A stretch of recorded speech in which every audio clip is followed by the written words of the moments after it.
ប្រាប់ថានៅតែអាឡ័យយើងស្រឡាញ់គ្នាមិនបានជួបគ្នាដូចមានកម្មពីបងខ្លាចជាសាច់ថ្លៃទៅ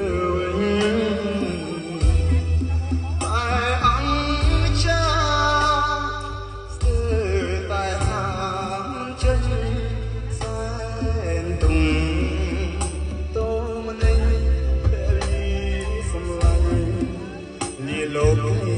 ហើយបងមើលនងរកស្រីស្រាប់តែលឺភ្លេងលេងចំដៃបងសល់អ្វីជីវិតរស់នៅ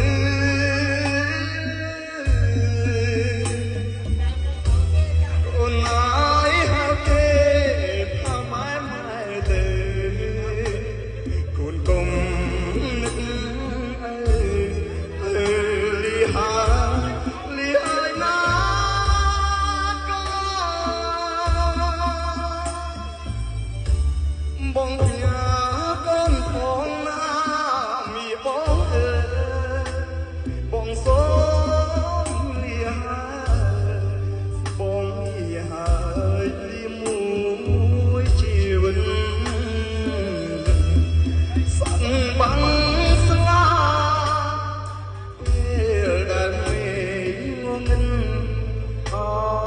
ត្រង់លីខិតដេចមានអានិតឲ្យខ្ញុំ